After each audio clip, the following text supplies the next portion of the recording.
ఏడుకొండరమణ వెంకటరమణ గోవింద గోవింద గోవింద గోవింద గోవింద గోవింద గోవింద గోవింద.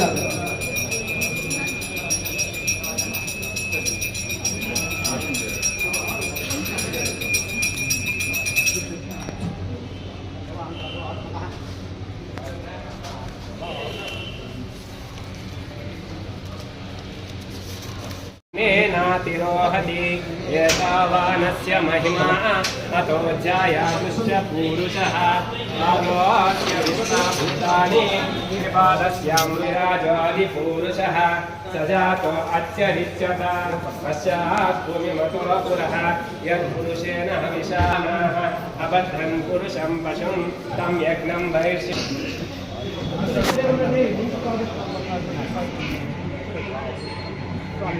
పాలు లేకుండా నెయ్యి తయారా, పాలు లేకుండా నెయ్యి తయారా. కల్తీ నెయ్యి తయారు చేసిన వారిని వెంటనే, కల్తీ నెయ్యి తయారు చేసిన వారిని వెంటనే, కల్తీ నెయ్యి తయారు చేసిన వారిని వెంటనే, కల్తీ నెయ్యి తయారు చేసిన వారిని వెంటనే.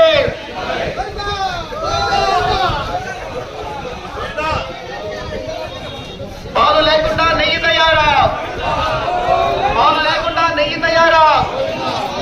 కల్తీ నెయ్యి తయారు చేసిన వారిని వెంటనే, కల్తీ నెయ్యి తయారు చేసిన వారిని వెంటనే, కల్తీ నెయ్యి తయారు చేసిన వారిని వెంటనే. పాలు లేకుండా నెయ్యి తయారా, పాలు లేకుండా నెయ్యి తయారా, పాలు లేకుండా నెయ్యి తయారా. కల్తీ నెయ్యి తయారు చేసిన వారిని వెంటనే, కల్తీ నెయ్యి తయారు చేసిన వారిని వెంటనే, కల్తీ నెయ్యి తయారు చేసిన వారిని వెంటనే, కల్తీ నెయ్యి తయారు చేసిన వారిని వెంటనే. నెయ్యి లేకుండా లడ్డ, నెయ్యి లేకుండా లడ్డ, ముందర నెయ్యి లేకుండా లడ్డ, నెయ్యి లేకుండా లడ్డ. కల్తీ నెయ్యి తయారు చేసిన వారిని వెంటనే, కల్తీ నెయ్యి తయారు చేసిన వారిని వెంటనే, కల్తీ నెయ్యి తయారు చేసిన వారిని వెంటనే.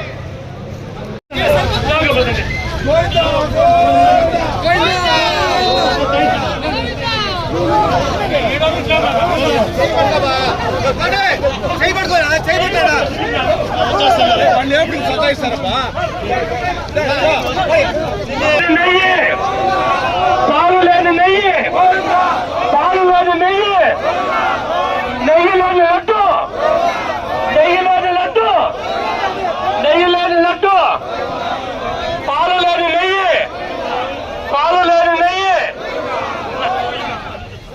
గోవింద గోవింద. వెనక్కి తీసుకో.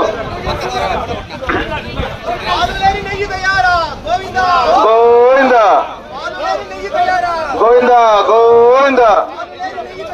గోవింద గోవింద గోవింద గోవింద గోవింద.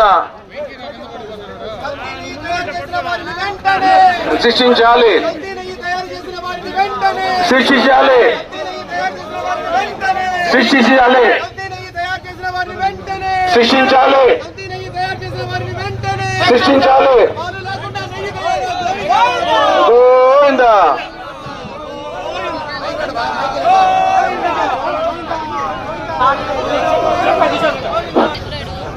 పాలు లేకుండా నెయ్యి తయారా, పాలు లేకుండా నెయ్యి తయారా, పాలు లేకుండా నెయ్యి తయారా. వెంకటేశయ్య ప్రపంచంలోనే అతి ఎక్కువ మంది నమ్మేటువంటి దైవం, అతి ఎక్కువ మంది భక్తులుండేటువంటి ఒక భగవంతుని సన్నిధిలో గడచిన ప్రభుత్వం ఏర్పడిన తర్వాత జరిగినటువంటి పాపాలు మనమందరం కూడా ముఖ్యంగా ఏ గుడికి పోయినా ఆ గుడిలో ఇచ్చేటువంటి ప్రసాదాన్ని దైవంగా భావించి ఆ ప్రసాదాన్ని మనం స్వీకరిస్తాం. అటువంటిది కలియుగ దైవం వెంకటేశ్వర స్వామి తిరుమలలో ఇచ్చేటువంటి లడ్డు ప్రసాదం ప్రపంచ దేశాల్లోనే ఏ యొక్క దేవాలయంలో కూడా ఆ యొక్క ప్రసాదానికి ఉన్నటువంటి విలువ ఎక్కడా లేదు. దేశంలో నలుమూలలకు పోయినా, ప్రపంచంలో ఏ ప్రాంతానికి పోయినా తిరుమల లడ్డు కానీ మన చేతిలో తీసుకొని పోతే భగవంతుని చూసినట్టు ఆ దేవుని వద్ద రాలేకపోయినా ఆ ప్రసాదాన్ని తీసుకొని దైవంగా భావించి ఆ ప్రసాదాన్ని తీసుకునేటువంటి సందర్భాన్ని ఒకసారి గుర్తు చేస్తా ఉన్నా. అయితే అటువంటి మహాప్రసాదానికి మహా అపచారం జరిగినటువంటి సందర్భాన్ని ఒకసారి ఈ రాష్ట్ర ప్రజలందరూ కూడా తెలుసుకోవాల్సినటువంటి అవసరం ఉంది.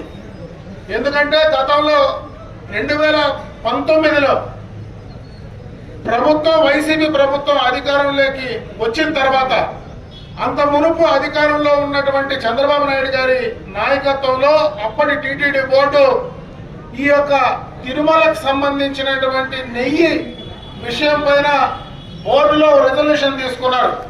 ఆ రెజల్యూషన్ పరంగా ఆనాడు ఒక ఏ సంస్థ కానీ, భారతదేశంలో ఏ యొక్క సంస్థ కానీ ఆ యొక్క నెయ్యిని సరఫరా చేసేటువంటి సంస్థలకు కొన్ని ఆంక్షలు విధించారు.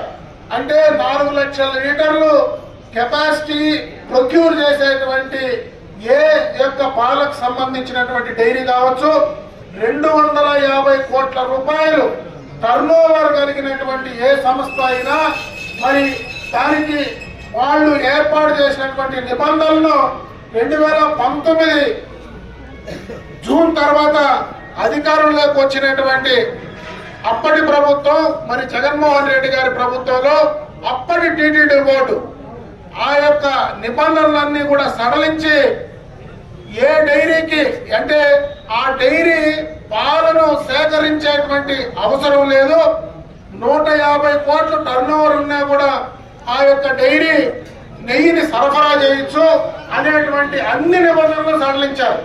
దీంట్లో ముఖ్యమైన